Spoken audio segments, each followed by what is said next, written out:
Você quer o que você deseja? Olá, sejam bem-vindos. Eu sou Cibele e este é o Insights Pedagógicos.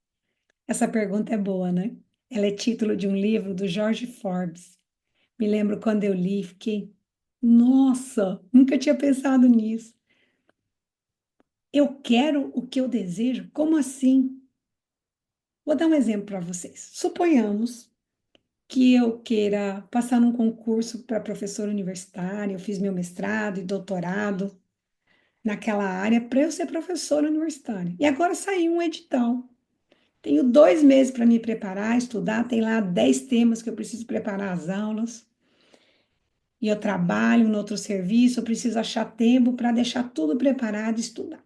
É o que eu quero, eu tenho anos me preparado para aquele momento, né? Eu fiz minha carreira acadêmica, eu fiz um doutorado para ser professora universitária. Mas, de repente, esse final de semana vai ter uma viagem, meus amigos vão tudo para a praia. E eu não quero nem pensar de estar todo mundo lá e eu não. Ai, vou dar um jeito, né? E vou para a praia. E daqui a pouco tem uma série nova com um ator que eu acho maravilhoso e eu, em vez de estudar, eu vou em maratona a série. Então, ele vai mostrando que muitas vezes a gente quer algo, mas as escolhas do dia a dia, das pequenas coisas, vão nos tirando do rumo do que a gente quer. Então, ele fala, ele chama isso de desejo. E o querer é aquilo que a gente colocou mesmo de alvo para alcançar. Então ele pergunta: você quer o que você deseja? Então, os desejos do dia a dia, aquilo que você vai escolhendo, porque a gente escolhe o tempo todo, o dia inteiro, ela te leva para o lugar que você quer, né? Então, eu quero ter uma velhice saudável, né? Como fast food o dia inteiro, não faço nenhum exame, não faço atividade física, durmo mal. Então, coisas que vão acontecendo no dia a dia que não me levam para essa velhice saudável. Então, ele vai fazendo essa provocação. E tem um livro do Fernando Savater, gente, vale a pena ler esse livro. Chama Ética para o Meu Filho. Ele escreve numa linguagem, uma delícia. Ele escreve para um adolescente, né, numa linguagem para escolher uma vida boa para ele. Então, ele fala para o filho: olha, você não tem que ficar me escutando, o livro você pode parar a hora que quiser, ler no seu tempo. Então, é um livro que vale a pena ler. E aí ele traz nesse livro, né, ele vai discutindo o que é uma vida boa e como eu escolho, né, e aí como eu olho porque é uma vida boa para mim. Ele traz a história, por exemplo, do Esaú e Jacó que tem na Bíblia, que, para quem não sabe, são dois irmãos. Naquela época, quem nascia primeiro tinha N benefícios, né? Tinha direito à herança, tinha direito a bênçãos diferentes. Era valia super a pena nascer, ser o primeiro a nascer. E eles eram gêmeos, né? Jacó sai ali, eles brigam para ver quem vai nascer primeiro, já começa lá na barriga da mãe. E aí Jacó sai segurando o pé de Esaú, Esaú é o primogênito. E eles vão crescendo e tem aquela questão da primogenitura ali que é um desafio. Um dia Esaú é caçador, sai para caçar e não consegue achar caça e volta com muita fome. E Jacó não é de casa, ele não tem esse perfil caçador, tá lá ajudando a mãe, fez um almoço, uma delícia, tinha lá um prato de lentilha. O irmão chega morrendo de fome e fala para ele: me dá comida, me dá esse prato de lentilha, eu não consegui caçar. Ele falou: tá bom, bora trocar na primogenitura? O irmão, né? O Isaú provavelmente pensou: falou, ah, se eu morrer de fome, o que, que me adianta a primogenitura, né? E troca num prato de lentilha. Então, ele dá esse exemplo, e quem já leu a história sabe que depois dá tudo errado dali para frente, né? Então, ele mostra o quanto que, claro que ele não queria abrir mão dos direitos enquanto primogênito, mas o desejo ali da fome fez com que ele se perdesse do que de fato ele queria. Então, ele faz uma troca completamente absurda, tomada por um desejo daquele momento, né? Então, como que a gente faz da vida, né, para olhar para o que a gente quer? E isso é muito legal pensar, porque o cérebro, ele precisa saber o que ele está procurando. Quem já leu o Alice no País das Maravilhas, né? A pergunta para o coelho, né? Para onde que é o caminho que ele falou? Para onde você quer ir? Ela, eu não sei bem. Ele falou, então, qualquer lugar serve. Então, o desafio da gente saber o que deseja na vida, o que a gente quer aí, né? Usando a palavra do George Forbes, o que eu quero para a vida, é que se eu não faço com clareza uma escolha do que eu quero, eu nem enxergo. Porque o dia todo a gente tem estímulos de todo lado, então a gente vai vivendo situações e tendo oportunidades que a gente, se a gente não sabe o que a gente quer, a gente não consegue aproveitar. Porque o cérebro ele não consegue olhar para tudo de uma vez. Por exemplo, você vai numa feira e você não sabe o que você vai comprar, você só foi lá na feira. Olhou, olhou, voltou, eu vou te perguntar, por exemplo, tinha abacate, você viu se está na época de abacate, estava maduro, como estava? Você vai dizer para mim, não faço ideia se tinha abacate. Deve ter, né? Era uma feira, deve ter. Mas o cérebro não vai ver, porque não foi dado o comando para ele enxergar. Então, você vai num lugar sem saber o que você está procurando, você não vai achar.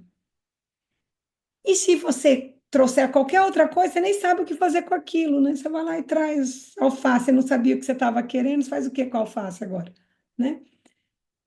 Então, o desafio de a gente não ter um olhar para o querer é que a gente vai vivendo e nem consegue desfrutar desse processo porque a gente não sabe que aquilo é o que a gente está querendo, que aquilo está levando para um querer. A gente vai vivendo, perdido um pouco nesse lugar dos desejos, mas não consegue nem ter muito prazer naquilo, por quê? Porque ele não está te levando para um lugar porque você não tem clareza do que você quer.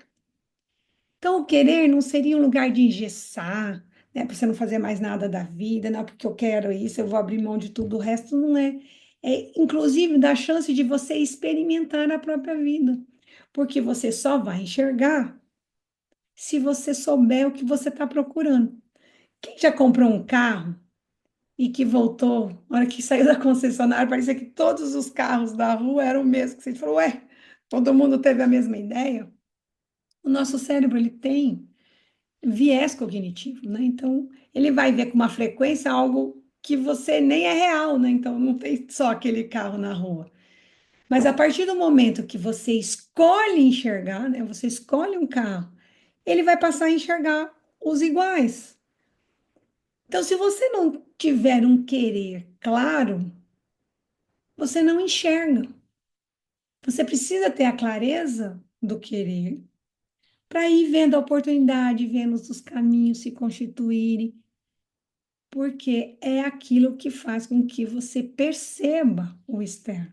Você não é como você ir na feira, sem saber o que vai buscar, sem saber o que você quer cozinhar, sem saber o que você quer comer. Dificilmente você vai acertar. E se você fizer algo e trouxer e fizer a comida, você não vai nem ter uma satisfação muito grande, porque você vai falar, nem sabia se era isso que eu queria comer. Então, às vezes, você vai resolver no dia a dia e as coisas vão acontecendo, mas você não vai ter a satisfação de falar, olha, hoje eu gostaria de comer tal coisa. Vai lá, escolhe aquilo, faz, fala, era isso que eu queria, né? Então, quando a gente vai tendo esse exercício de clareza do querer, a gente vai podendo desfrutar melhor a vida e não vai se perdendo no tanto de estímulos que tem. Dos recursos mais limitados que a gente tem na vida é a atenção. É tanto que não dá para dirigir e é proibido, inclusive, olhar para o celular, porque não dá para prestar atenção no detalhe. Se você olhar para o celular, os estudos mostram, é segundos que você desviar a atenção, acidentes fatais podem ocorrer. Porque a gente não consegue fazer isso, né? Essa alternância, digamos, você não faz multitarefa, né? Você alterna mesmo, né? Você está num lugar, você passa a olhar para o outro e aquele deixa de ser visto. Então, o querer, essa consciência do que a gente quer, faz com que a gente possa escolher melhor e, mais que isso, desfrutar a vida melhor. porque aí eu sei o que eu estou buscando, eu sei o que eu estou enxergando, eu sei o que eu estou procurando, e aí eu vou vendo isso, né? Então a gente tem exemplo o dia inteiro. Você vai, se você não está procurando casa para alugar, você não vê placa de alugar. Mas se você estiver procurando, você vai enxergar. Eu brinco, que é como se fosse o chat GPT, né? Tem todas as informações do mundo, ele tem acesso a tudo que foi produzido de conhecimento, mas tem que dar o comando. Se você não souber escrever o prompt, ele não te dá nada. Se você escrever quero não sei o quê, sem explicar, ele não vai te dar qualquer lista. Então, você explicar, olha, pense como um professor de ensino superior, que trabalha com pedagogia crítica, na lógica freiriana. Então, eu preciso de sugestão para fazer isso e isso. Quero um parágrafo para cada. Você tem que dizer exatamente, e ele consegue fazer para você. E o nosso cérebro é a mesma coisa, a gente tem uma história de vida, tem várias experiências, a gente tem é, tendências, né, que a gente já nasce com elas, de coisas que a gente já gosta, e que se a gente não para olhar, dar comando, falar, ó, o que que eu gosto, né, o que que eu quero. E aí não precisa ser um processo duro, no sentido de sentar e eu tenho que saber agora o querer da minha vida. Você precisa olhar para isso. Dar o comando, falar assim, olha, eu quero descobrir o que eu quero para minha vida. Pense nisso. Dá o comando mesmo e ele vai passar a enxergar as coisas que você gosta. Você vai vir e falar, olha, isso é uma coisa que eu ia gostar de fazer. Olha, tá aí. Aí eu vou lá, faço um curso de pintura e falo, olha, tá aí um lugar que eu posso gostar. Talvez eu goste de fazer uma graduação que me permita viver com a arte, por exemplo.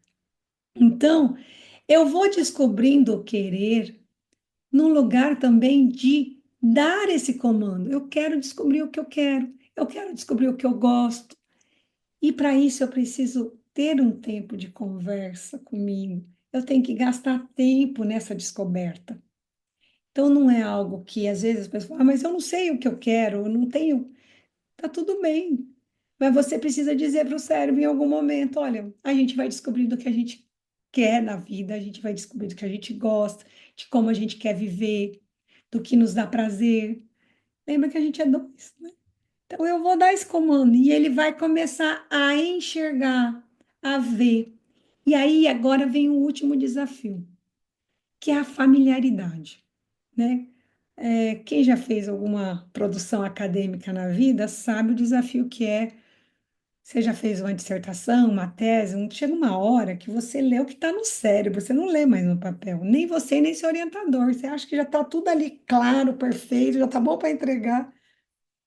E aí você pede, em geral, o que funciona é pedir para alguém que não é da área, um amigo que nem nada a ver, um familiar, para ler para você. Ele fala assim: não, essa ideia não está aqui, não.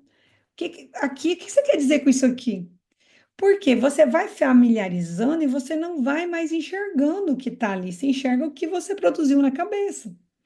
Tanto que os erros acontecem, em geral, né, tem coisas que os novatos detectam e que alguém é, completamente técnico naquilo não vê mais. Por quê?